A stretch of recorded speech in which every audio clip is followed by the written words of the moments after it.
Now we're going to have a panel discussion on diamond traceability with 3 guests. Für Leute, die die Diskussion auf Deutsch mitverfolgen wollen, haben wir vorne Headsets, weil es wird alles simultan übersetzt. Also falls es auf Englisch nicht passt, gibt es das auch in deutscher Version. Andrew, Jennifer, Clemens. Yes, perfect. Yeah, that's perfect. So, Jennifer, you may sit here, Clemens here, and Andrew. Does that work? I think it was randomly selected.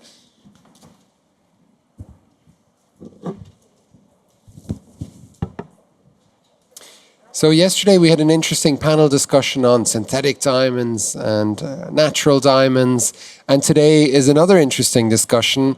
Lots of things happening in the diamond industry right now, and one of the big hot topics, and it's actually not just reserved to diamonds but also to jewelry in general and also gemstones and pearls, is this traceability concept. And we wanted to, with today's session, attempt to explore this and learn from people who are working on this topic day in, day out. What does it mean? Where are we going? What is happening? What is working? What's not working? And I'm so very pleased to have 3 eminent guests here. Jennifer, who works for ITraceIT in Belgium. You have a background in trade, in consultancy, and you joined as a chief sales officer a few years ago, ITraceIT, and you have a platform that is operating in the diamond traceability space, expanding, I believe, to other minerals, other materials. And so this really is a technological solution and also an ecosystem. Clemens Link, who previously worked for the Gublin Gem Lab, is now CEO of the company Provenance Proof, based in Switzerland. And you were operating a blockchain and also physical tracer solutions for emeralds, but that also work for diamonds. So you have quite rich experience both of the material, the mineral, but also the technological side. And finally, Andrew Rimmer from Opsydia in the United Kingdom. Opsydia is a spin-off from the University of Oxford, and you have a slightly different approach. You don't have a blockchain. Yeah, but you have a very interesting... That's okay. I don't have many people don't have blockchains, but I think that's really what's interesting. Or these 3 speakers are very complementary because Andrew, you propose a solution which is subsurface laser inscription of diamonds. That's how you started. It also works for gemstones and other materials.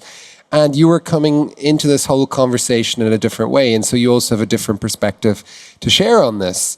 And so today's session is entitled. From mine to market, navigating diamond traceability. And we chose the word navigating because I think there is a lot happening. Some people are also a little bit confused by terms, concepts, and what's happening.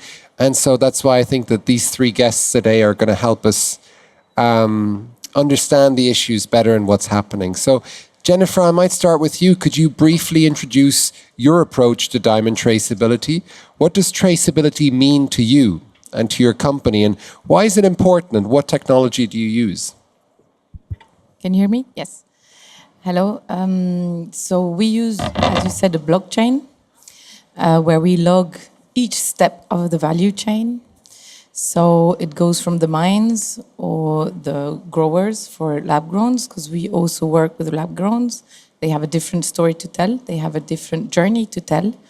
And we can start at any point of the value chain, believing that even grandfathered goods, though the accountability of the person that uploads the information is higher, also need to get into this circularity, and in 200 years we'll be able to see what journey they had in their lifetime. So grandfathered goods, for those who may not understand may not be familiar with. Yes, goods that are already mined, cut, or not, but that are already in the stocks of somebody's office or a safe box. And they could be from an antique jeweler, they could have been mined and cut 10 years ago, right? Exactly. But essentially they're not newly mined. They're not newly mined, so you're not starting from where they were created or taken out of the ground, but you're starting where the person has them, has information about them, and then can add the information on the blockchain and start the journey of the goods. And in between each buyer and seller, we will log who did what at which moment, and then you can add photos, videos, storytelling to it. And I think another point that is a differentiator, maybe if this is the question too also, is that we do melees. So we do what is split and merge, in the sense that you can have goods that can come from two mines, get merged together, get split again in between different other buyers or internally to a company. And you need to have the story and the whole journey of each one of these parcels, meaning also that the last diamond one has the story of all the ones that were in the same lot if they were merged. But this is a bit more how you use the system if you group or you merge. Thank you. And maybe over to Clemens. Jennifer mentioned blockchain. I think not everybody has probably heard of blockchain, but what is blockchain? And why is blockchain important? And also the question of why should we care about the story or traceability at all? Can you maybe share some insights on this? Sorry, big questions, but... Yes, let's go into it. Thank you, Laurent.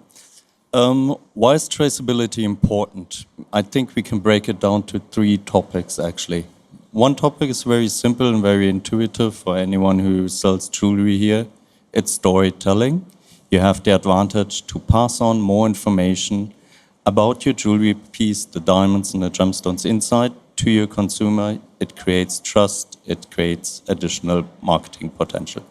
The second reason is, and that's a very important reason when we come to diamonds. Diamonds are regulated in a much stricter way than colored gemstones or nearly any other asset, I would say. There are legal requirements for import, export, and so on. So their traceability is actually even more important. It is key for the buyers, for the brands, in regards to supply chain risk management. It is about staying compliant. It is about being maybe beyond compliance to own purchasing regulations, but also to legal requirements.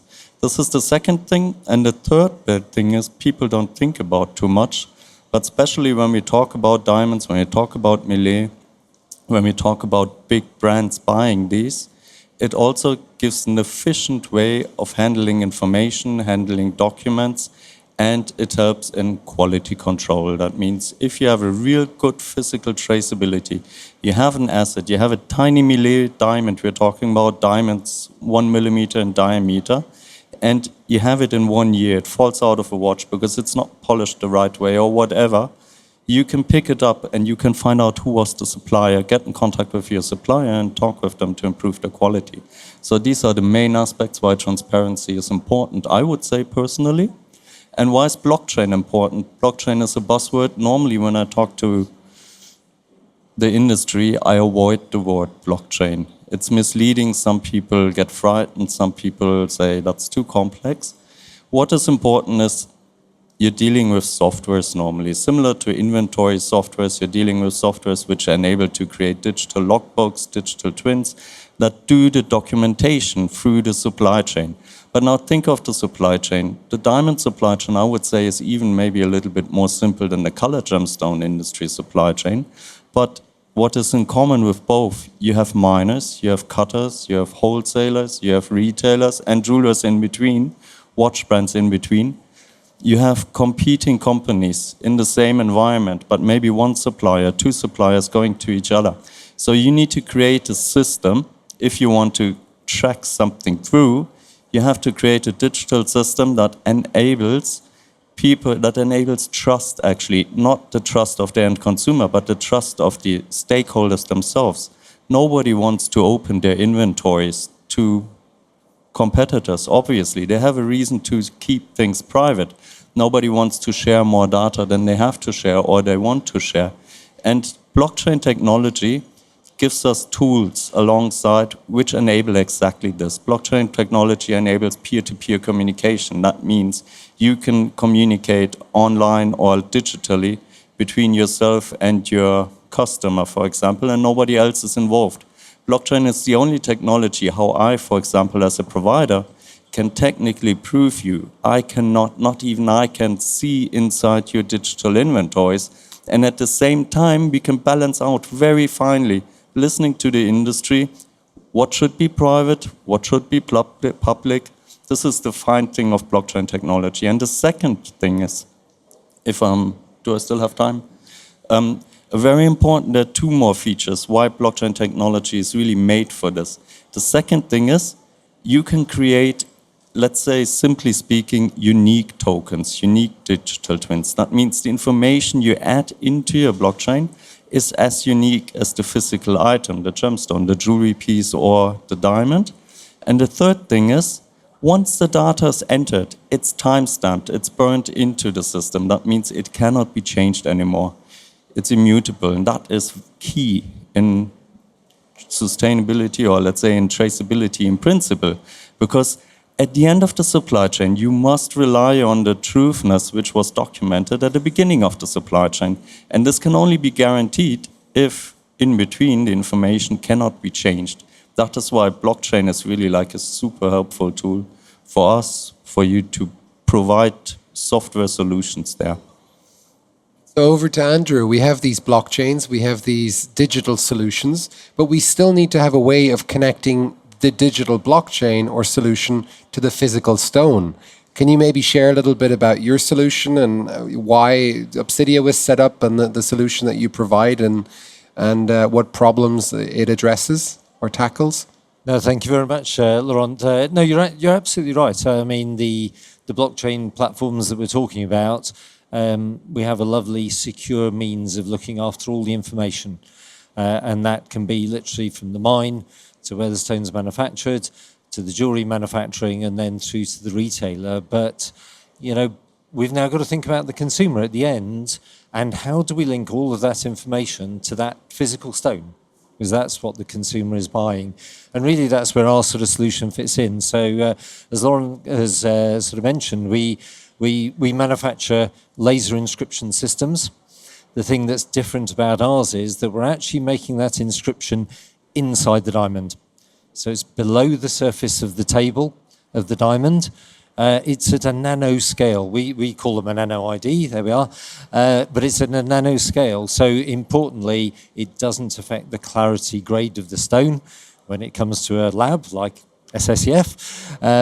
And so even for an internally flawless diamond, but then also if you put it in a microscope with the special lighting we've developed, you can reveal that nano ID.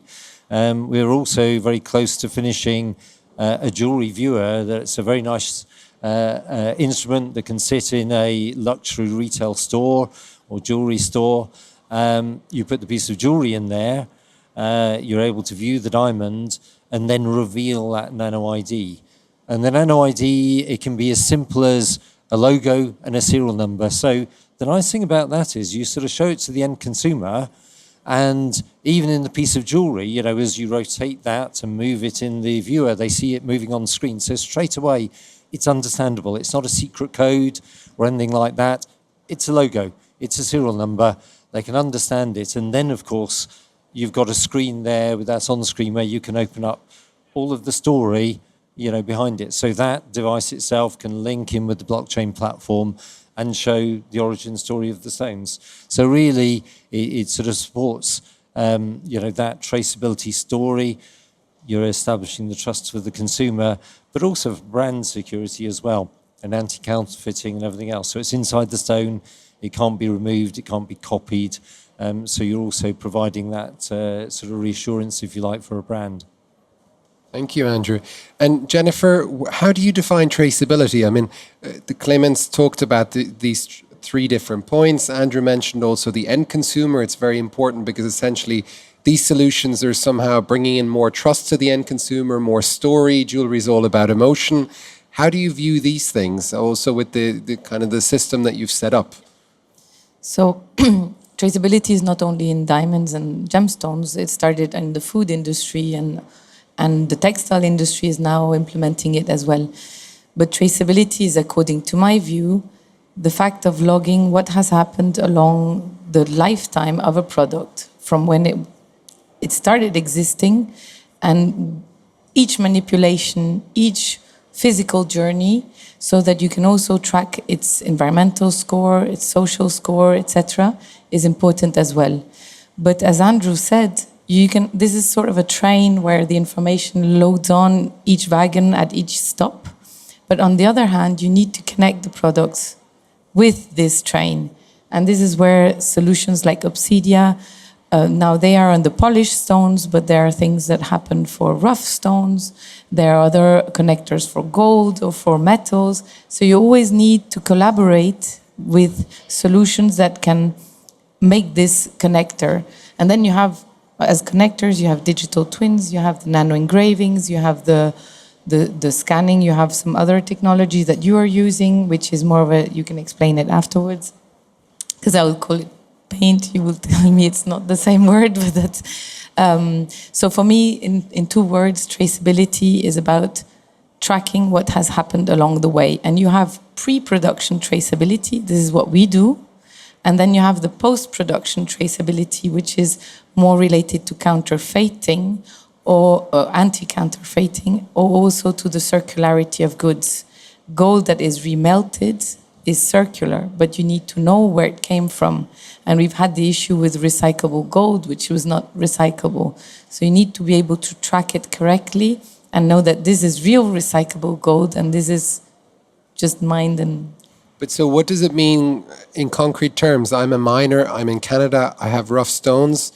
What do? I weigh the stones, I photograph them, I upload them onto your platform, they get sold. Yes. The manufacturer then also records, says, I am now the owner. At each step, so yes, for example, the miner, they will record the stones they have.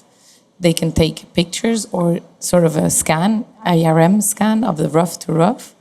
And then they will upload the KP certificate or the certification they have. They can even upload how many women work in their mine, how many men, how many, what's the wages of each one of them. They can track all these kind of information. And then these diamonds, they will travel most probably to India to be manufactured, and they will have a sort of environmental impact by traveling.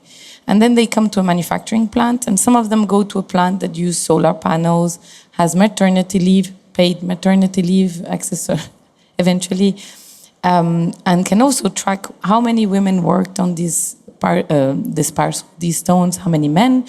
You can then track also what's the quality of the goods that each one has done. You can track, depends of your strategy, what you want to implement into it. That means that every company can decide how much information they give to their stakeholders, their consumers, because I imagine some consumers don't want to know every single step. It's information overload. Yes. But in the background, you can give people access to that if they want it, right? Yes, and it goes 2 ways. You have the big brands that will ask for some data points or some proof, document proof, picture proof, etc. And then you have on the other side, you can have the mines that say, I take the example of Katoka mine in Angola that has the social security paying for, they pay for their, well, they have created a social security fund for all miners in the country. And then you have Canadian mines that focus on biodiversity, on environmental impact, and to reduce that. And all these efforts, if there is no vehicle, it gets lost.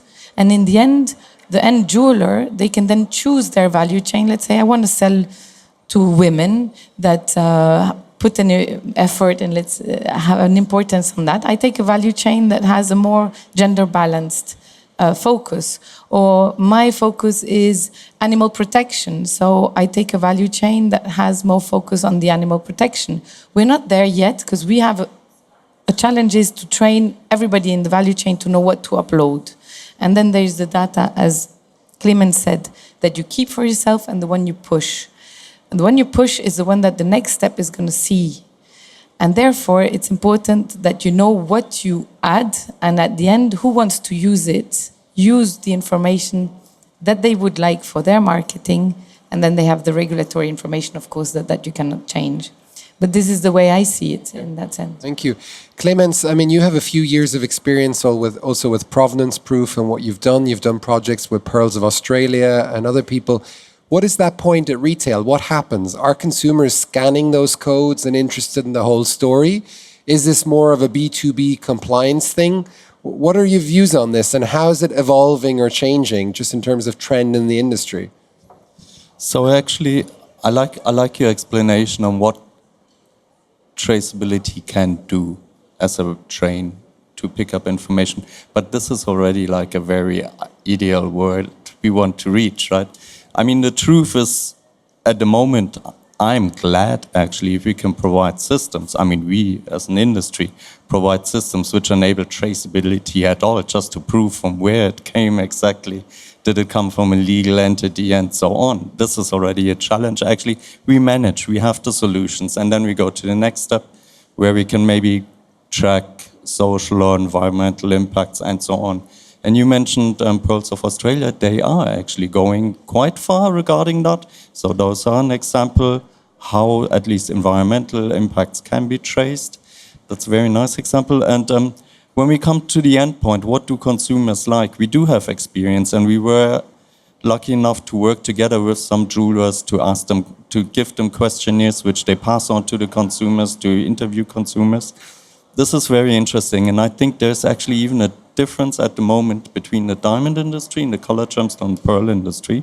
When it comes to pearls and color gemstones, the marketing aspect I mentioned, let's say it's not about only traceability as a very strict thing, but also about the story behind the stone, the story behind the mining association, Women Mining Association Tanzania, or the pearls and so on. This is something which is selling very good at the point of sales actually, and it creates a lot of trust. It supports the sales very much. People do engage much more with the digital information and consumers at the point of sales in the store. So any blockchain system, ours on the others, they enable QR code systems where people can log into and read the information. This is something where we have seen actually when we worked with a jeweler who produced jewelry pieces, traceable, non-traceable, the same, and then they were sold at a higher price level, about 10 to 15% more, and they sold them very well. And then we were allowed to interview these people, and these people said, half of them about said, for us it is important to see what is behind, so the traceability. The other half said, no, that's not important. We trust this jeweler actually. We just want to have the add-on. We like to play it. We like to have it on the mobile phone. We like to have the digital twin. So that was important. There's the marketing aspect. And the diamond industry, there I would say, but maybe you have a different opinion there too, or you, I would say they don't want to go that far, most of them. When it comes to milli diamonds and watch industry and so on, they don't even want to pass on the transparency to the consumer. They present their brands at forefront, which is okay, fair enough, but they want to be assured. There it is really not about marketing, about storytelling, passing on to the consumer. It's mainly and mostly about, managing the risk of supply chain, Compliance, being compliant. being able to, if there's an audit, being able to show where that diamond may have come from. And also, those are the big companies, and the big companies, when you go to European Union, you know, they are judged by supply chain laws, and they have to be compliant. They can be made, they can be held legal for what happens in the supply chain. They just must secure themselves, and that helps them. It's efficient. When you said the diamonds, I think the diamonds didn't have that interest until a year ago. But now with the natural diamonds versus the lab-grown, That is true, actually. they were only sold as commodities, carat, purity, weight, cut. And whereas if natural diamonds are the same consistency as lab-grown, the only difference is their story and where they came from and the impact they've had along that value chain on people. So the diamonds have recently started embracing more how to tell that story and differentiate their diamonds from the natural diamonds from the lab-grown. Can I actually add something? Do you have time? Yeah. Okay, so, and actually the story becomes important in a very specific part of the diamond industry, and that is the artisanal and small-scale mining. Because there, actually, it is the story that differentiates them. And when we talk about legal compliance and so on, I still think it's the majority of the brands that's like important at the moment, but it will change. I'm with you there.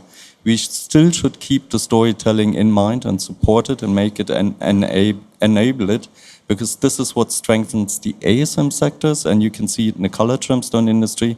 ASM sector is very important to the community, very important for some countries.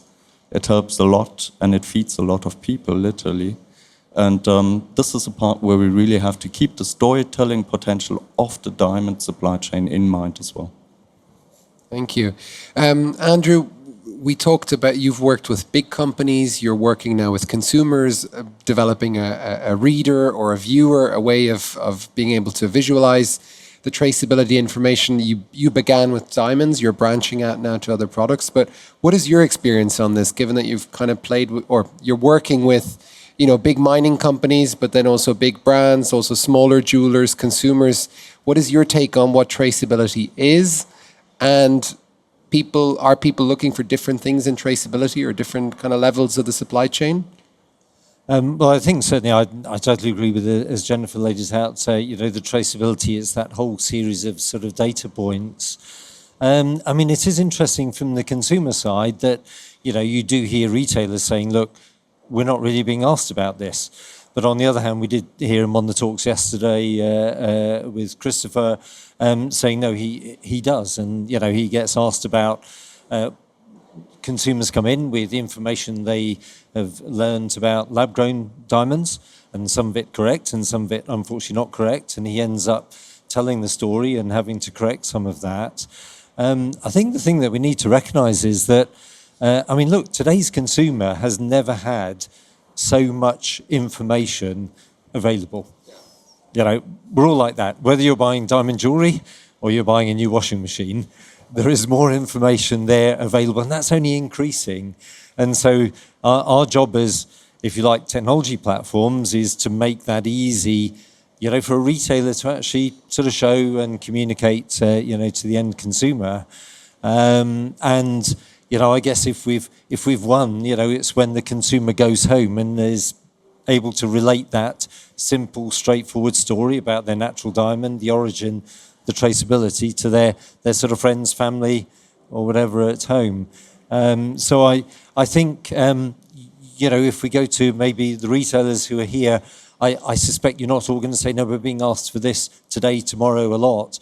But I think it is very much coming. You know, you can see that sort of on the way. Well, can I add something? Yeah.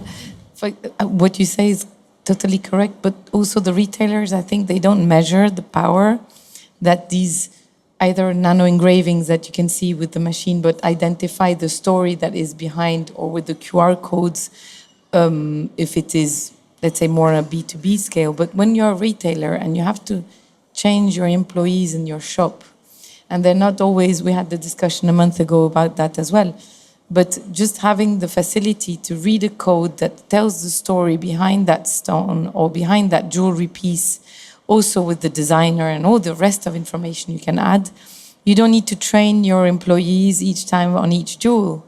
So they have an easy access to the information that they can use for selling these goods on the spot. And I want to bounce back also on what you said with the brands that want to sell dream, and that is their marketing and their positioning is not about telling all the story about all of their stones, but somehow they have to keep their cupboards clean. And in case somebody comes and points a finger at them and say, you actually have this impact that is negative, with traceability, they can pull out the proof that what due diligence they're doing and what they know about their value chain, and they're avoiding to be somehow dirty. And a last point on that is, we saw the industry of fur, and I mentioned that a month ago as well, that was a luxury product with a lot of, you know-how and precious animals, and furs had this luxury aspect. And suddenly it became a shame to go with furs from wolves or other animals, because there were other conditions that they were being hunted in, and I avoid that details. But we don't want the luxury sector to be seen as a dirty industry either, because there are a lot of documentaries and information that likes often to make the scandals, but they don't tell all the good things that are also done. There are manufacturing plants working only with handicapped persons. There are a lot of mines that actually care about what's going to happen afterwards and create a lot of work for a lot of people. So I think all these things are super important, that at least you don't use it as marketing, but at least you keep your cupboards, let's say, safe from somebody. Well, it's kind of like what Clemens said. Some people will use traceability for compliance purposes or risk management purposes. And then I really like what you said also, that some people who are selling traceable jewelry can actually sell it with a premium. So there's actually a potential in showing the positive impact. But you can only do that if you can also trace things. And I think that is the next chapter where we are beginning to go, the road we're beginning to go down to, is to show that story and understand how consumers kind of resonate with that. For you, Clemens, I mean, I love what Andrew said, to say it has to be simple and it has to be trustworthy. Is that what it really boils down to? Also your solution, or, I mean, I'd never thought of it that way, but in the end, if we, I know it's a very complex system, but it needs to be simple for retailers or for consumers. Yes. So exactly, and I think that is for you too. It has to be explained simple, and it has to be understood in a simple way. The way there and to build something like that can be very complex. Yeah. And I'm sure that's on your side as well. And for us as well. Just to round up your last thing, there's something in mind I wanted to say before. Actually, you say people can sell something with a story behind at a premium. This is something we can prove at by now. We followed a lot of retailers using, for example, our Provenance Proof blockchain. And also some university studies in the US were done on some of our projects. And indeed, and I always encourage anyone in the industry who invests in sustainability or in traceability, it's added work, sell it to a premium. It is accepted to pay 10 to 15 to even 20% more in the supply chain, as well as at the end of the supply chain towards the consumer. I would always say you add value, and it has to incentivize as well to keep it on. Yeah. To But just on the flip side, and this is a question for both of you, there's a cost that comes with regulation and compliance. And in a way, these systems, yes, it may seem like it comes at a premium, but it might be saving you money on other things as well. Definitely. Because there's a lot of people who say, I don't want to go down the traceability avenue because it's too expensive. My customers aren't going to want to pay more.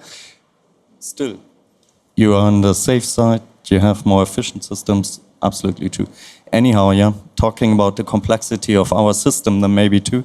So we do use blockchain, yes, but we also have a physical tracer that fulfills a similar role as your laser encryption to link actually the physical asset with the digital information. And we do have physical tracers, so literally physical tracers. We're talking in the nanoscale, we're talking about nanoparticles, some silicate beads with synthetic DNA inside.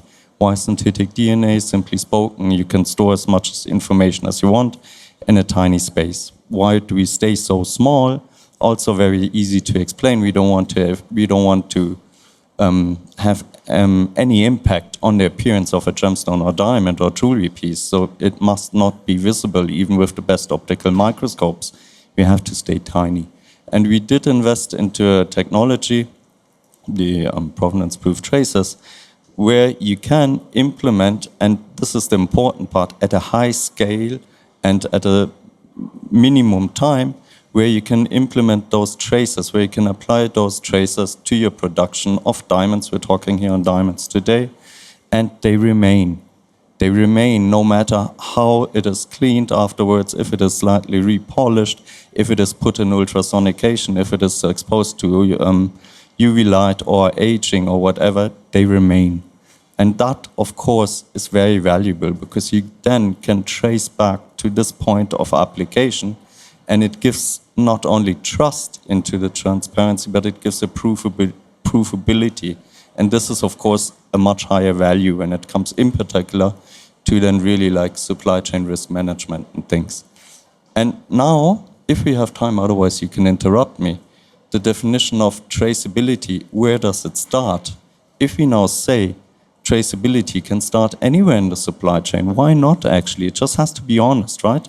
Traceability can start at the trader's desk, and then that is where it starts. But at least it starts there.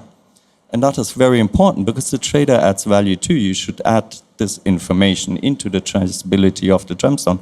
That means at this specific place, such a physical tracer, for example, can be also installed and can give the next person, the purchaser of such a diamond or gemstone the possibility to ensure and to prove, in case there's a question, it is connected to the supplier, and that adds quite a lot of value. Thanks. Proving that a piece of jewelry has been manufactured in Germany, Italy, or France. We're spending a lot of time always speaking about the metals, the minerals, where they come from, but there are other aspects of the supply chain as well, right? Yes. When you talk about when we were talking about men and women working on what's the balance, it can also be what's the balance between countries and where it was built up. This is already something that you can leverage, maybe also pricing on. But you asked what was the return on investment. And I think what you said with risk management is already a big point.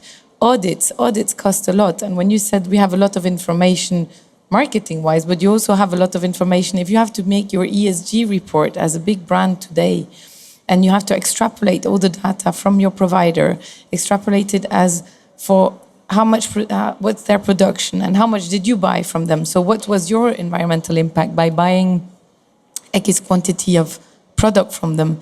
When you have traceability, you can add this information so that when you have the lot or the parcel, you know this parcel weighed so much, and you directly include it into your reporting, meaning that these days of work is a reduced cost. If you have an audit and they have piles of documents to go through, it's much more complicated. They will take days, and they ask for 3,000 to 4,000 euros a day. So you make a calculation, and you already recuperated the cost of a yearly subscription, or depending of which subscription and type of invoicing, or how you invoice people.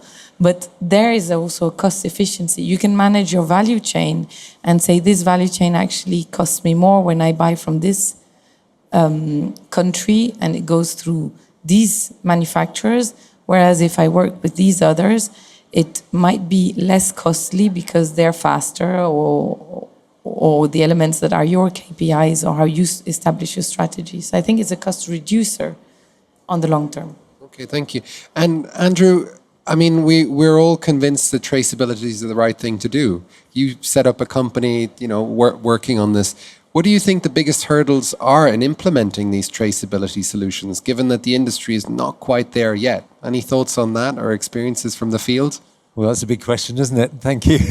I mean, look, we're not sort of sitting here saying, it's a very sort of quick bit of work, if you like, to implement traceability. I think we've got to recognise as well is that we're in an industry which has got a very long heritage.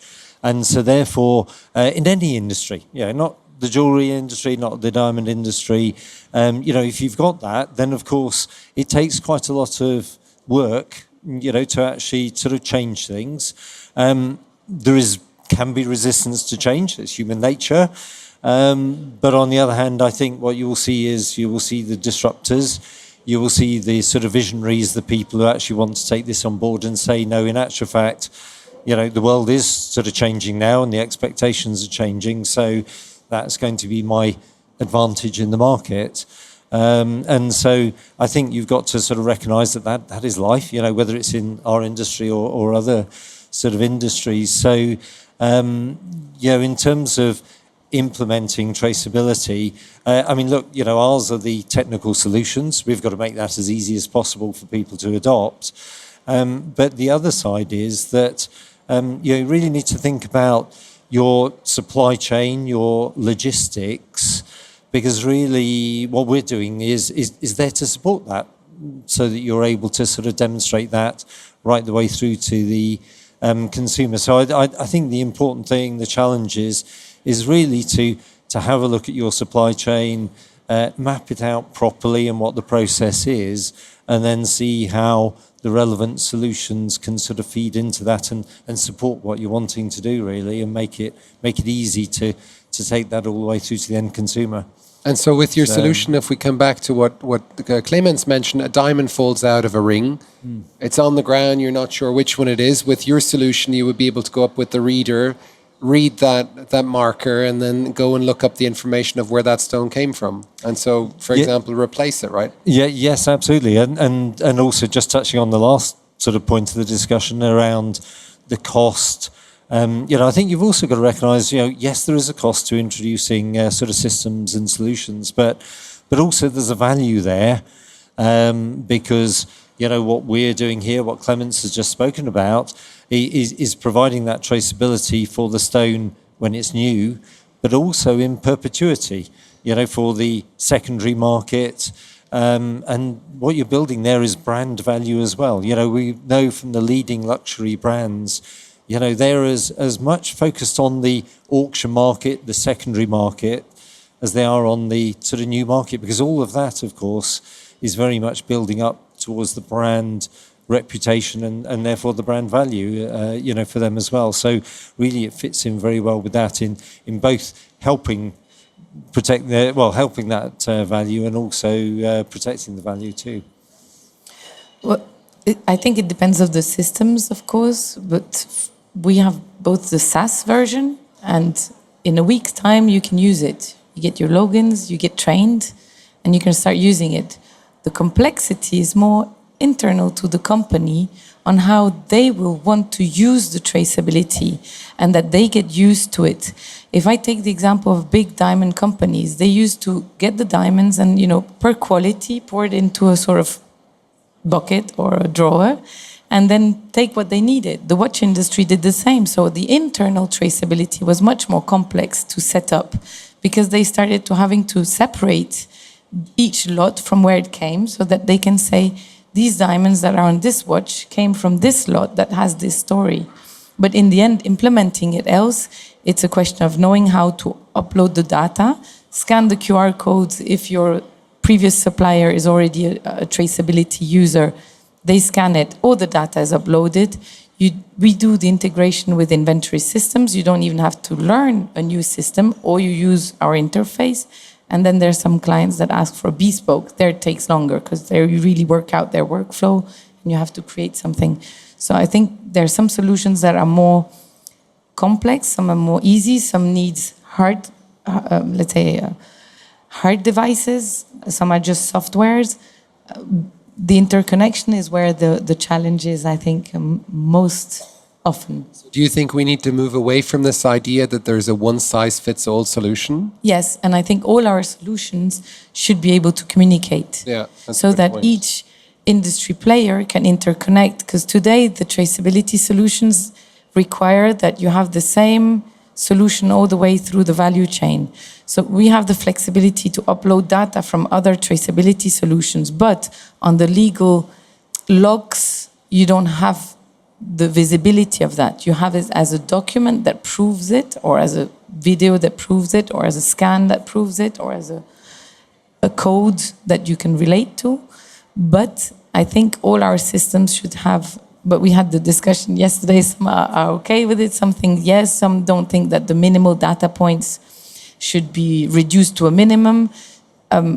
I believe that we have to think of it legally also, how do we work together on that, but not to oblige everybody to use only one solution if they're in one pipeline. Because that would be my next question, Clemens. How do your solutions, or how in general, do you foster collaboration amongst the different stakeholders? So you need buy-in from miners, from cutters, from dealers, from retailers. That's the one side of the equation. And then the other side of the equation is there are different traceability solutions in blockchain. So I know we've had this conversation in the past, and it's any thoughts on that, on how all this can interact? Yeah, it's my daily work since years. And it's the most challenging part of the work. It was at the beginning the most challenging part of the work. So there are two sides. Our collaboration, technology providers, but we are only providers, period. We are providers, we're proud to be providers, but we don't define what people have to do or what they need for transparency. They tell us, we provide them, maybe we give them a suggestion. And we talk to each other, obviously, what do you think is a good solution? And the second thing is the stakeholders. Stakeholders are the industry. If you put diamonds and gemstones together, is, I would say, the most fragmented industry there is worldwide. You have big players, you have small players, you have tiny players. You have mines in the most remote areas on Earth, and you have cutters on the other side of the world. And then you have the jewelry brand again on the third side of the world. You know, it's like all over.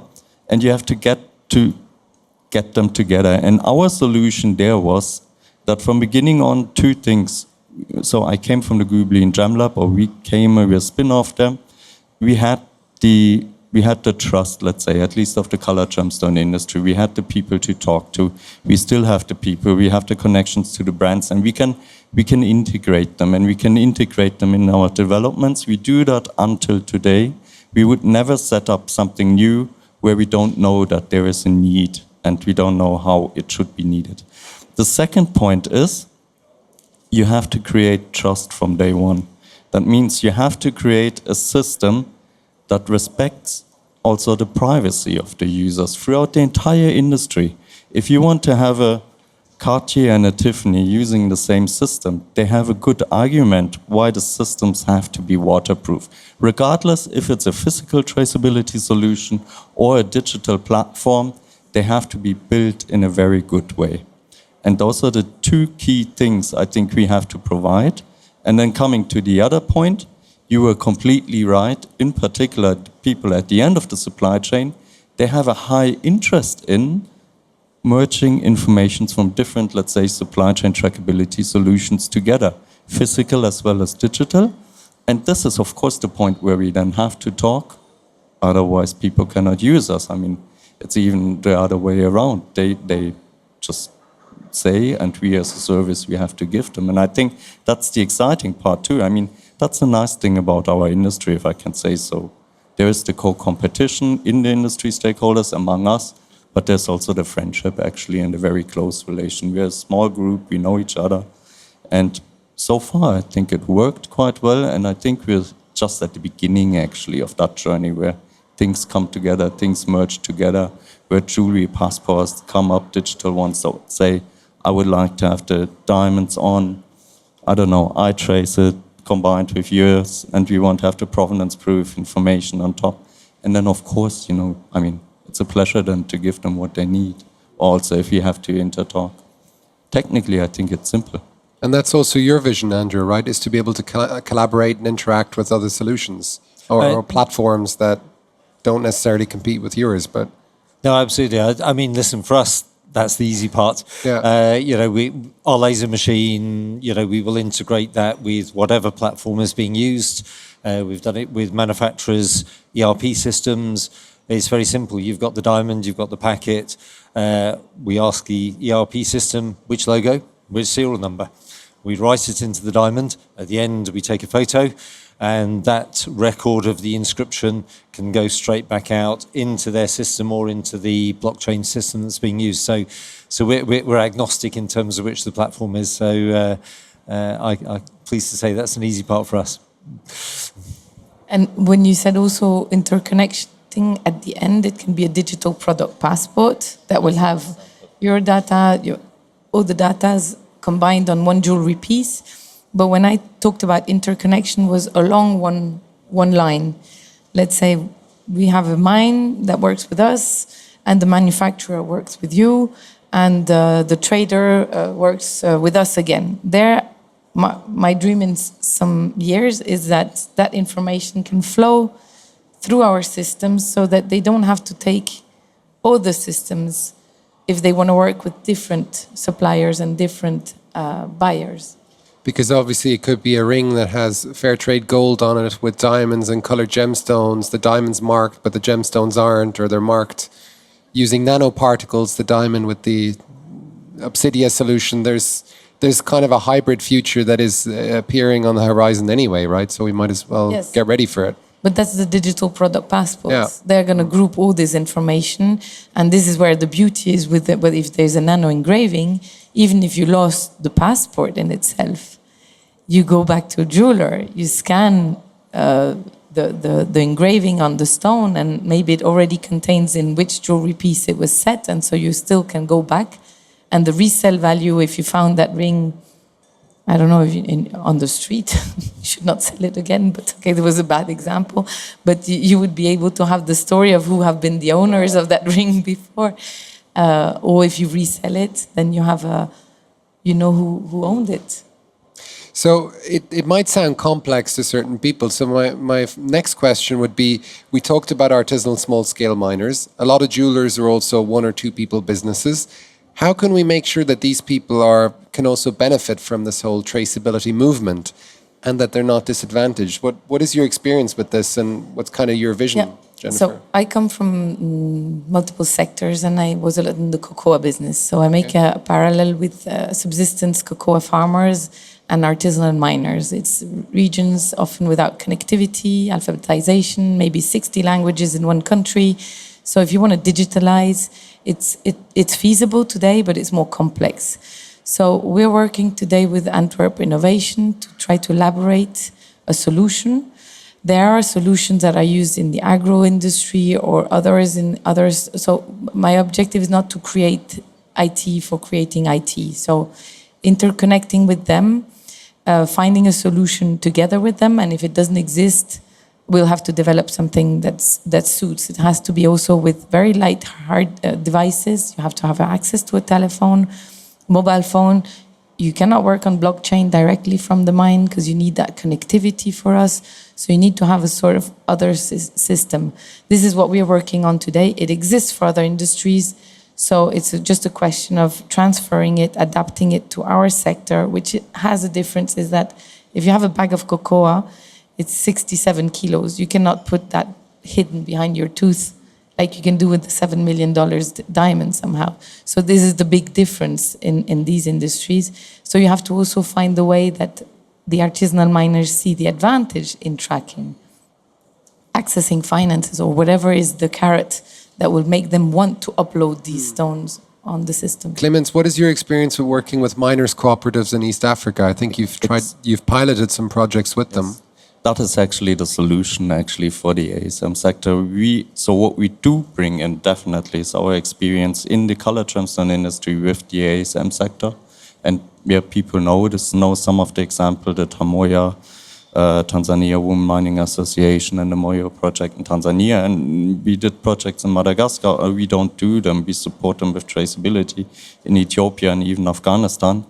And there we do have the experience, and our system is indeed set up diamonds, gemstones, whatever, pearls, that an ASM worker can use it with a mobile phone as much as that or even less, and a big company as well. And that is crucial in our industry because the gemstones from a very ASM, so artisanal miner, can land in a big factory at the end. So there must be this interoperability. I mean, it's not interoperability, but there must be the possibility, or let's say the scaling must be given inside our systems, and it is given. And our experience is that, so we would support them actually in most cases in the ASM sector to organize themselves in cooperatives, because this is what we found very powerful. They can market themselves very strongly with just traceability, and they can indeed, and that is proven by now,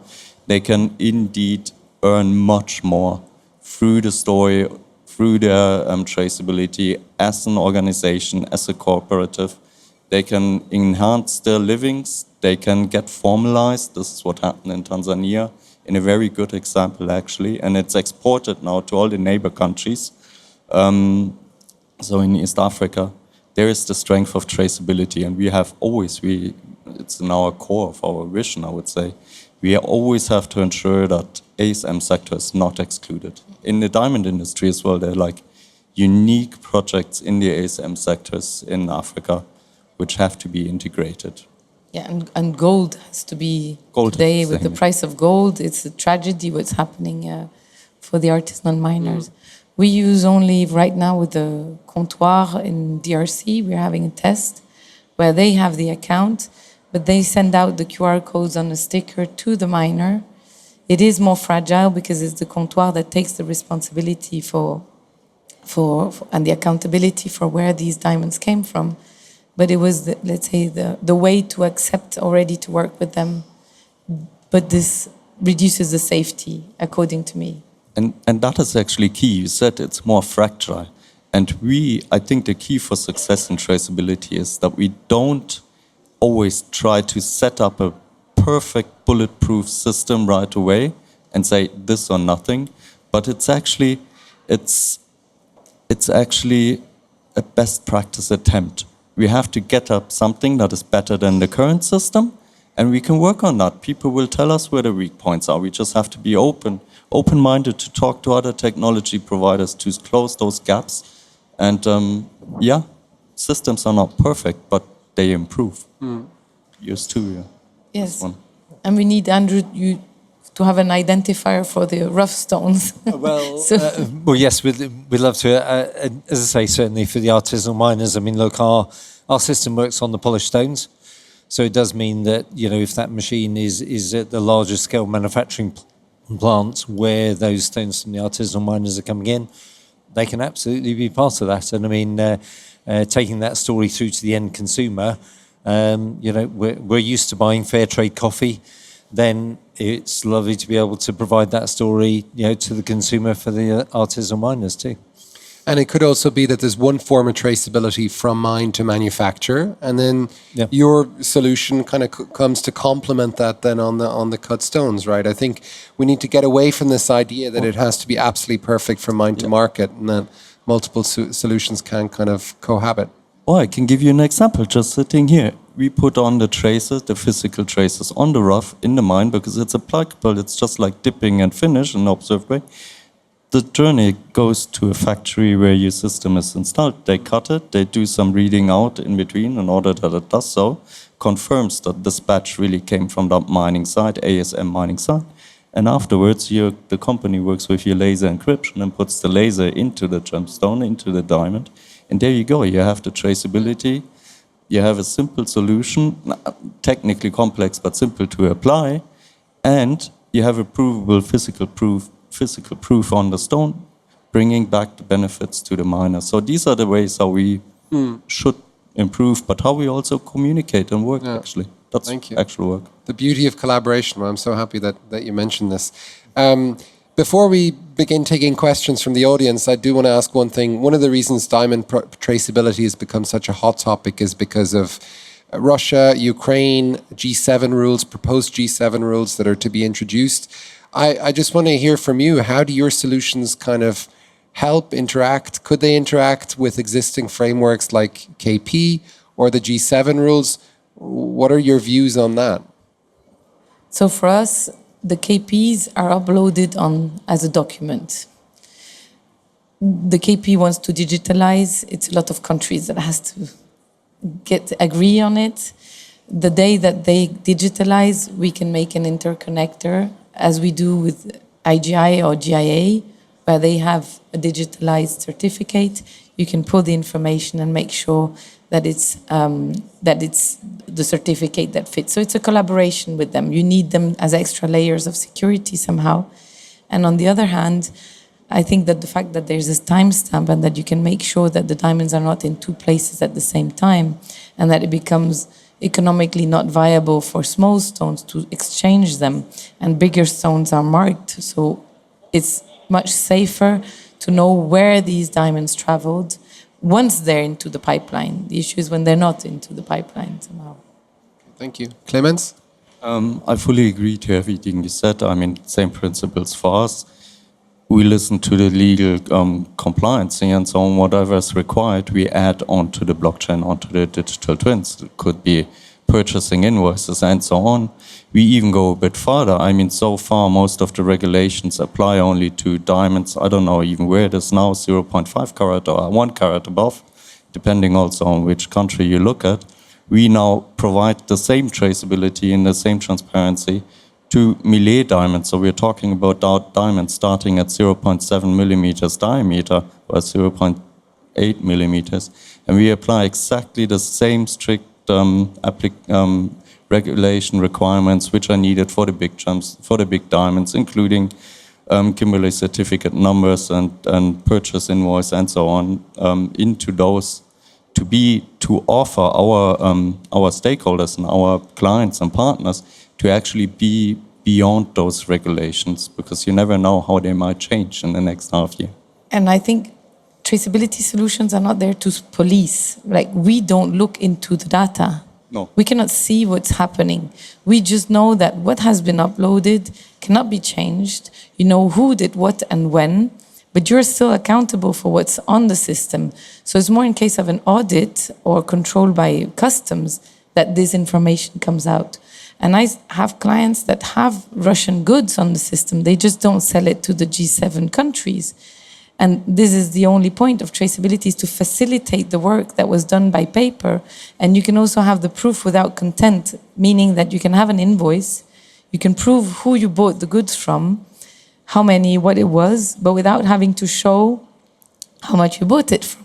But you are accountable for having your proof of what you claim on your system. So it's a form of transparency, but with less transparency, you can hide more commercial elements, but increase the trust and the transparency for the legal requirements.